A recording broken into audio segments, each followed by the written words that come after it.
Hello दोस्तों, welcome to BSCB mood. दोस्तों ये वीडियो उन दोस्तों के लिए जो बिहार बोर्ड के लिए 12th का एग्ज़ाम देने वाले हैं। जैसा कि ये केमिस्ट्री का मॉडल पेपर 4 है। केमिस्ट्री का मॉडल पेपर 4 है जो कि बिहार बोर्ड की तरफ से जारी किया गया है। ये एकदम न्यू पैटर्न पर आधारित मॉडल पेपर है। मॉडल पेपर 4, इससे पहले मॉडल पेपर 3 तक का वीडियो इस चैनल पर ऑलरेडी अपलोड कर दिया गया है। आप चाहे तो उसका लिंक आपको जो डिस्क्रिप्शन में मिल जाएगा, वहाँ से भी आप देख सकते हैं या इस चैनल के प्लेलिस्ट में जाकर देख सकते हैं। और पिछले बार वाला भी आपको मॉडल पेपर देखना है, क्योंकि आपके एग्ज़ाम में नंबर ऑफ़ क्वेश्चन ज़्यादा होंगे तो मॉडल पेपर से क्वेश्चन पूछने की संभावना भी ज़्यादा बनती है। तो आप जो है सारे वीडियो को कंप्लीट वॉच कर लीजिएगा। सो ज़्यादा समय न लेते हुए चलिए वीडियो को स्टार्ट करते हैं।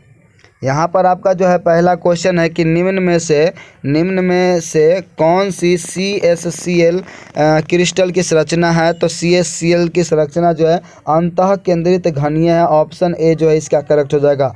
अब यहाँ पर आप देख सकते हैं, देखिए आपको अगर याद भी है तो भी आप इस वीडियो को कंप्लीट देख लीजिएगा, ताकि आपका रिवीजन हो जाए और आप अपने एग्ज़ाम में अच्छा स्कोर कर पाए। ठीक है, तो यहाँ पर जो है आपका जो है पहला क्वेश्चन क्या देख सकते हैं, यहाँ पर टिक किया गया है ब्लैक से। ये मैंने टिक इसलिए किया हूँ कि आपको जो है मैं PDF प्रोवाइड करा सकूँ। इसका PDF आपको लेना है तो आप जो है इस वीडियो के डिस्क्रिप्शन में आपको टेलीग्राम का लिंक मिल जाएगा, वहाँ से आप टेलीग्राम में ज्वाइन हो जाइए। वहाँ पर आपको जो है PDF प्रोवाइड कर दिया जाता है। सो चलिए वीडियो को स्टार्ट करते हैं। आपका सेकंड क्वेश्चन है कि निम्न में से कौन सा क्रिस्टल तंत्र एक प्रकार को नहीं दर्शाता है। एक प्रकार को नहीं दर्शाता है, वो है आइसोट्रॉपिकल। ऑप्शन डी जो है इसका करेक्ट हो जाएगा। उसके बाद आपका तीसरा नंबर प्रश्न है कि निम्न में से कौन सा क्रिस्टल एक से अधिक ब्रेविस जालक को निहित रखता है। एक से अधिक, ठीक है, तो वो है आपका एकंताक्ष। ऑप्शन डी जो है इसका करेक्ट हो जाएगा। उसका चौथा नंबर प्रश्न है कि किसी घनीय संरचना में दो तत्वों X एवं Y के द्वारा एक क्रिस्टल बनता है, तो X परमाणु के घन कोनों पर, Y परमाणु के फलक केंद्र पर यौगिक का सूत्र होगा। यौगिक का सूत्र जो है XY जो है 3 हो जाएगा। ऑप्शन डी जो है इसका करेक्ट हो जाएगा। उसके बाद आपका यहाँ पर नेक्स्ट प्रश्न है कि एक यौगिक के दो तत्वों Y एवं Z के द्वारा बनता है, तो Z तत्व CCP को निर्मित करता है। यदि Y परमाणु चतुष्फलकीय रिक्तियों के 1/3 भाग को घेरते हैं तो यौगिक का सूत्र होगा। यौगिक का सूत्र जो Y2Z3 हो जाएगा। ऑप्शन ए करेक्ट हो जाएगा। उसके बाद आपका नेक्स्ट प्रश्न है कि ग्लूकोज के उस विलयन को मोललता क्या होगी जो 10% W/W यहाँ पर दिया गया है, तो वो है 0.617 मीटर। ऑप्शन ए इसका करेक्ट हो जाएगा। उसके बाद आपका 7वां नंबर प्रश्न है कि 10% ग्लूकोज का विलयन के ग्लूकोज की मोल अंश क्या हो जाएगी, तो 0.01 हो जाएगी। ऑप्शन ए इसका करेक्ट हो जाएगा। बनाएंगे, चेक कर लेंगे। उसके बाद आपका नेक्स्ट प्रश्न है कि मानक हाइड्रोजन इलेक्ट्रोड में शून्य विभव होता है, क्योंकि इलेक्ट्रोड विभव को शून्य माना जाता है। शून्य होता है क्योंकि इलेक्ट्रोड विभव को ही शून्य मानते हैं। उसके बाद आपका नेक्स्ट प्रश्न है कि निम्न अभिक्रिया गैल्वेनीकरण सेल होती है। यहाँ पर देख सकते हैं आपका जो रिएक्शन बनाया गया है, दिए गए प्रदर्शनों के सेल निरूपित सही विधि कौन सी है। तो सही विधि कौन सी, यहाँ पर आपको ऑप्शन दिया गया है, तो इसका करेक्ट आंसर हो जाएगा आपका ऑप्शन ए। टिक किया भी गया है, आप देख भी सकते हैं। उसके बाद आपका 10वां नंबर प्रश्न है कि अभिक्रिया 2H2 + O2 से प्रोडक्ट में जो है 2H3 में SO2 के अदृश्य होने की दर 1.28 को जो है ×10⁻⁻5 मोल प्रति सेकेंड है, तो SO3 का दृश्य होने की दर क्या हो जाएगी। इसका करेक्ट आंसर आपका जो है ऑप्शन डी हो जाएगा। उसके बाद आपका नेक्स्ट प्रश्न है कि ये 11वां नंबर प्रश्न है कि अभिक्रिया 2X प्रोडक्ट में Y, तो X का सांद्रण 10 मिनट में 0.50 m से जो है 0.3 m तक घटाकर जो है इस अंतराल में जो है MS इनवर्स की अभिक्रिया की दर हो जाएगी आपका 2×10⁻⁻4। उसके बाद आपका नेक्स्ट प्रश्न है कि भौतिक अधिशोषण के संबंध में निम्न में से कौन सा कथन सही नहीं है। देखिए यह एक उत्क्रमणीय, ये बात तो सही है। यह अधिशोषण के कम ऊष्मा आवश्यक होती है, ये भी बात सही है। इसमें सक्रियण ऊर्जा की आवश्यकता नहीं होती है, नहीं होती है, ठीक है। उसके बाद यह निम्न तापमान पर संपन्न होता है, ये बात सही है। यानी ऑप्शन सी जो है इसका करेक्ट हो जाएगा, क्योंकि यहाँ पर बोला जा रहा है कि सही नहीं है। उसके बाद आपका नेक्स्ट प्रश्न है यहाँ पर कि निम्न में से कौन सा कथन ठोस की सतह पर गैस के अधिशोषण के बारे में सही नहीं है। तो दाब बढ़ने पर अधिशोषण बढ़ता है, यही जो है सही नहीं है। एंथैल्पी एवं एंट्रोपी परिवर्तन ऋणात्मक होते सही है। रासायनिक अधिशोषण भौतिक अधिशोषण की अपेक्षा अधिक विशिष्ट होता है, यह उत्क्रमणीय है, ये भी बात सही है। ऑप्शन ए जो है इसका करेक्ट हो जाएगा। उसके बाद आपका यहाँ पर नेक्स्ट प्रश्न है कि निम्न में से कौन सा मैग्नीशियम का अयस्क नहीं है। मैग्नीशियम का अयस्क, देखिए मैग्नीशियम का अयस्क जो है मैग्नेसाइट होता है, डोलोमाइट होता है और कार्नेलाइट होता है। ऑप्शन ए बी सी सही है। जिप्सम जो है जिंक का है, तो ये जो है गलत है, मैग्नीशियम का अयस्क नहीं है। उसके बाद आपका नेक्स्ट प्रश्न है कि निम्न में से कौन सा अम्लीय भट्टी यानी एसिडिक जो है रिफ्रैक्टरी पदार्थ है, तो वो है SiO2। उसके बाद आपका नेक्स्ट प्रश्न है कि निम्न में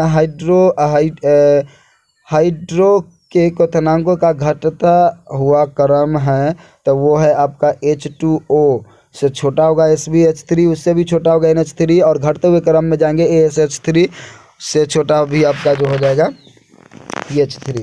ऑप्शन सी जो है इसका करेक्ट हो जाएगा।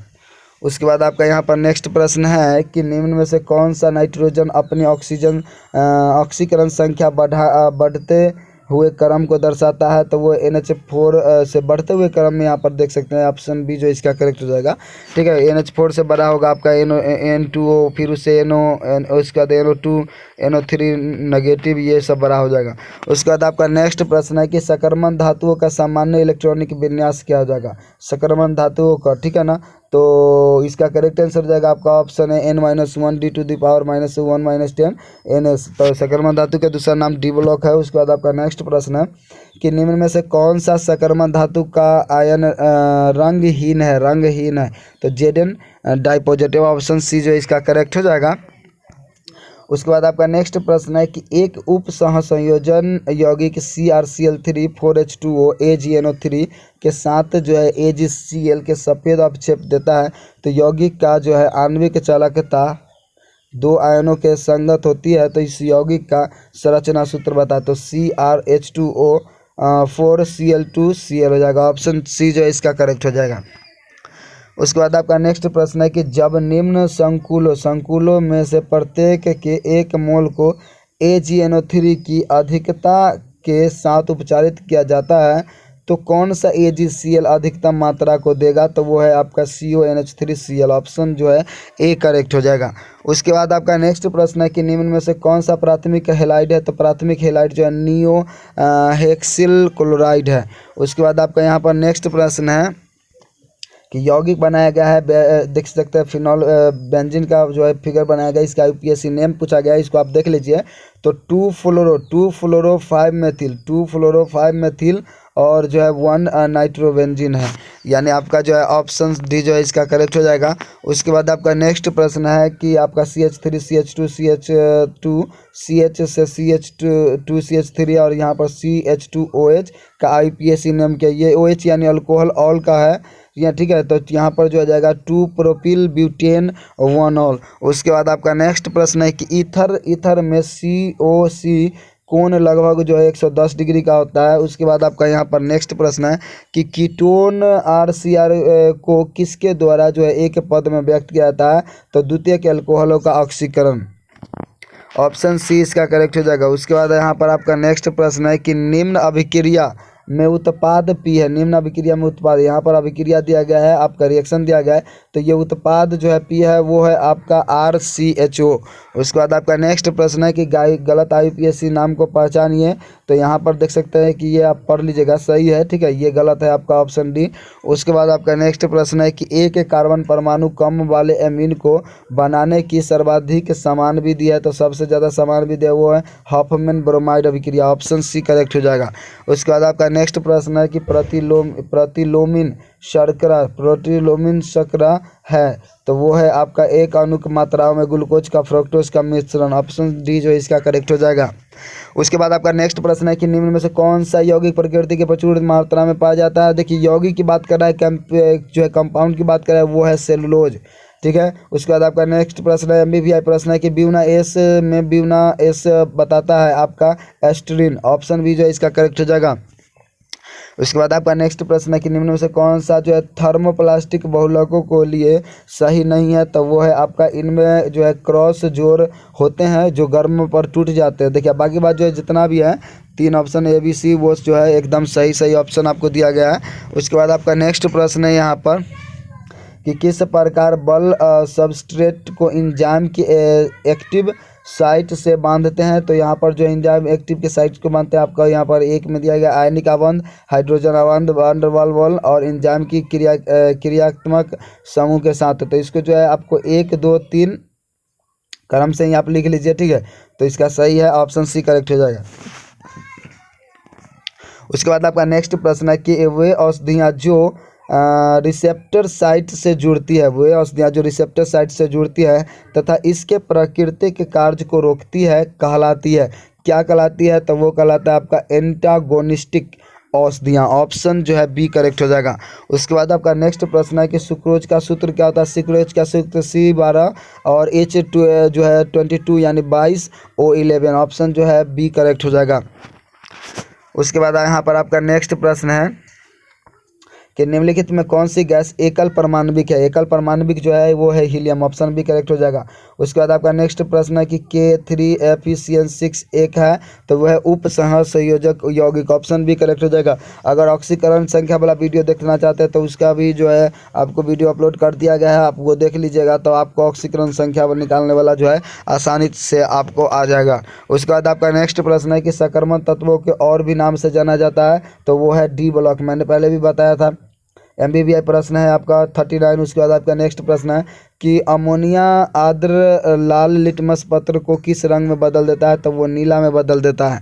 उसके बाद आपका नेक्स्ट प्रश्न है कि नाइट्रिक अम्ल तैयार किया जाता है, तो ओसवाल्ट विधि द्वारा, ओसवाल्ट विधि द्वारा जो है नाइट्रिक अम्ल तैयार किया जाता है। MBBI प्रश्न है। उसके बाद आपका नेक्स्ट प्रश्न है कि PCl5 है एक, PCl5 जो ऑक्सीकारक है। उसके बाद आपका नेक्स्ट प्रश्न है कि COC2OO3 ट्राई नेगेटिव में CO का ऑक्सीकरण संख्या क्या है, इसमें ऑक्सीकरण संख्या क्या है, ठीक है ना। तो इसका भी मैंने वीडियो जो है CO का आपसे पूछा गया है ना, तो आप इसका भी वीडियो मैंने पहले भी प्रोवाइड कर रखा है।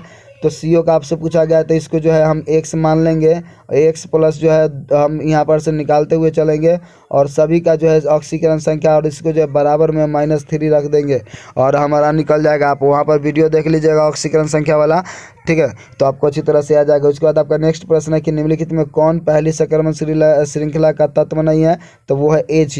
उसके बाद आपका नेक्स्ट प्रश्न है कि NiCO4 में Na का ऑक्सीकरण संख्या क्या होता है, तो वो होता है 0। ये भी वीडियो आप देख लीजिएगा। ये हो जाएगा आपका X और प्लस 4 गुने 0 और बराबर 0 यानी 0 आ जाएगा।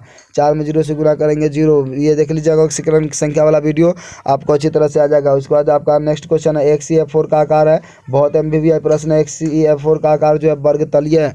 ऑप्शन बी इसका करेक्ट हो जाएगा। उसके बाद आपका नेक्स्ट प्रश्न है कि 47। उसके बाद आपका नेक्स्ट प्रश्न है कि निम्नलिखित में कौन सी गैस H2SO4 में घुलकर ओलियम का निर्माण करता है, ओलियम का निर्माण करता है, वो है SO3। ऑप्शन सी जो इसका करेक्ट हो जाएगा। उसके बाद आपका नेक्स्ट प्रश्न है कि फेन उत्प्लावन विधि द्वारा किस प्रकार के अयस्क का सांद्रण करते हैं, तो वो है आपका सल्फाइड का सांद्रण का इस्तेमाल करते हैं। ऑप्शन ए जो इसका करेक्ट हो जाएगा। लोहे का प्रमुख अयस्क जो है Fe2O3 है, Fe2O3 है, वो लोहे का प्रमुख अयस्क। उसके बाद हेमाटाइट जिसको कहते हैं बेसिकली। उसके बाद आपका नेक्स्ट प्रश्न है कि HCOOH का UPSC नाम क्या है, तो ये कार्बोक्सिलिक एसिड का है जिसको हम फॉर्मिक एसिड कहते हैं, ठीक है, मेथनोइक अम्ल। उसके बाद आपका नेक्स्ट प्रश्न है कि कीटोन का अवकरण LiAlH4 के H2O के साथ गर्म करने पर मिलता है। ये भी MBBI प्रश्न है, वो सेकेंडरी अल्कोहल मिलता है। उसके बाद आपका नेक्स्ट प्रश्न है कि कॉपर का मुख्य अयस्क जो है कॉपर पाइराइट है। ऑप्शन है इसका करेक्ट हो जाएगा। उसके बाद आपका नेक्स्ट प्रश्न है कि ये इंपॉर्टेंट प्रश्न है कि इथेनॉल जल में घुलनशील है क्योंकि जल के साथ बनता है, जल के साथ जो है हाइड्रोजन बॉन्ड बनता है। ये रिपीट क्वेश्चन होते रहते हैं आपके क्वेश्चन मॉडल पेपर में, तो संभावना ज़्यादा बन जाता है आपके एग्जाम में पूछने के लिए, ठीक है। उसके बाद आपका नेक्स्ट प्रश्न है कि CH3CO CH3 का UPSC नाम क्या है, तो ये प्रोपेनोन है, प्रोपेनोन है, ठीक है ना, कीटोन का है प्रोपेनोन। उसके बाद आपका नेक्स्ट प्रश्न है कि ग्लूकोज निम्नलिखित में किस प्रकार का कार्बोहाइड्रेट है, तो कार्बोहाइड्रेट है मोनोसैकेराइड का, ऑप्शन है इसका करेक्ट हो जाएगा। उसके बाद आपका नेक्स्ट प्रश्न है कि CH3COOH है, तो ये मोनोबेसिक अम्ल है, मोनोबेसिक अम्ल है, ऑप्शन है इसका जो है करेक्ट हो जाएगा। उसके बाद आपका नेक्स्ट प्रश्न है कि कार्बोहाइड्रेट जो जलांकित होकर 3 से 10 मोनोसैकेराइड बनाता है उसे कहते हैं, तो उसे हम जो है ओलिगोसैकेराइड कहते हैं। उसके बाद आपका नेक्स्ट प्रश्न है कि अमीनो अम्ल में 2 सक्रिय मूलक होते हैं, पहला COOH और दूसरा जो है NH3 होता है, ऑप्शन है जो अभी करेक्ट हो जाएगा। MBBI प्रश्न है ये। उसके बाद आपका नेक्स्ट प्रश्न है कि अल्फा एमिनो अम्ल में पॉलीमर को कहते हैं, अल्फा एमिनो अम्ल में पॉलीमर को कहते हैं, ये भी आपका इंपॉर्टेंट प्रश्न है, उसको प्रोटीन कहते हैं। उसके बाद आपका नेक्स्ट प्रश्न है कि पॉलीथीन किसका बहुलक है, ये आपका MBBI प्रश्न है, पॉलीथीन जो है वो एथीन का बहुलक है। उसके बाद आपका नेक्स्ट प्रश्न है यहाँ पर कि रबर स्टार्च सेलुलोज एवं प्रोटीन है, तो रबर स्टार्च सेलुलोज एवं प्रोटीन है, तो वह प्राकृतिक पॉलीमर। उसके बाद आपका नेक्स्ट प्रश्न है ब्यूना एन और ब्यूना एस से एक प्रकार है, ब्यूना एन और ब्यूना एस जो है एक प्रकार का संश्लेषित रबर है, ऑप्शन बी जो है इसका करेक्ट हो जाएगा। उसके बाद आपका नेक्स्ट प्रश्न है कि ज्वर कम करने में प्रयुक्त दवा को कहते हैं, ज्वर पर कम करने में जो प्रयुक्त दवा जो है वो ज्वरहारी, जिसको ज्वरनाशी भी कहते हैं। MBBI प्रश्न है आपको जो इसको MBBI में टिक आउट करना है। उसके बाद आपका नेक्स्ट प्रश्न है कि ओलियम में H2SO4 के साथ और कौन सा अवयव उपस्थित है, तो इसका जवाब जो आप कमेंट सेक्शन में बताइएगा था कि इसका करेक्ट आंसर क्या हो जाएगा। NH3 में N का प्रसंकरण जो है sp_sp3 हाइब्रिडाइजेशन D2sp3 होता है, यानी ऑप्शन डी इसका करेक्ट हो जाएगा। उसके बाद यहाँ पर जो है आपका 66 क्वेश्चन है कि OH यौगिक का नाम है, OH यौगिक का क्या नाम है, तो यहाँ पर आप देख सकते हैं कि OH यौगिक का नाम है, तो OH यौगिक OH है यानी अल्कोहल का है, ठीक है, तो ये जो है बेसिकली फिनॉल है, यानी ऑप्शन बी जो है इसका करेक्ट हो जाएगा। उसका 67वां नंबर प्रश्न है, इंपॉर्टेंट प्रश्न है कि ज्वर को कम करने के लिए उपयोगी दवा को क्या कहते हैं, तो उसे ज्वरनाशी कहते हैं, पहले भी मैंने बताया, ऑप्शन ए जो इसका करेक्ट हो जाएगा। उसके बाद यहाँ पर आपका नेक्स्ट प्रश्न है कि निम्नलिखित में कौन सा गैस जल के एकत्र नहीं कर सकते हैं, तो वो है आपका SO2, ऑप्शन सी जो है इसका करेक्ट हो जाएगा। उसके बाद यहाँ पर आपका नेक्स्ट प्रश्न है 69 नंबर प्रश्न कि CH4 में सिग्मा बॉन्डों की संख्या, CH4 में सिग्मा बॉन्डों की संख्या क्या है, तो देखिए CH4, तो इधर भी H जो है यहाँ पर आपको मैं बता देता हूँ कि सिग्मा बॉन्ड की C जो है और इधर H, इधर 4 H है आपको, तो एक जो सिंगल बॉन्ड बनता है वो आपका जो सिग्मा बॉन्ड होता है, तो ये आपका जो सिग्मा बॉन्ड 1 और 2 3 4, तो 4 सिग्मा बॉन्ड है, यानी ऑप्शन जो है ए करेक्ट हो जाएगा। उसका 70वां नंबर प्रश्न है कि आवर्त सारणी के द्वितीय आवर्त में तत्वों की संख्या कितनी है, आवर्त सारणी के द्वितीय आवर्त में तत्वों की यानी एलिमेंट की संख्या कितनी है, इसका जवाब जो है आप हमें कमेंट सेक्शन में बताइएगा। 70 नंबर प्रश्न का कि आवर्त सारणी के द्वितीय आवर्त में कितने तत्व हैं, कितने टोटल एलिमेंट है। सो मिलते हैं आपसे नेक्स्ट वीडियो में, तब तक के लिए जय हिंद, वंदे मातरम।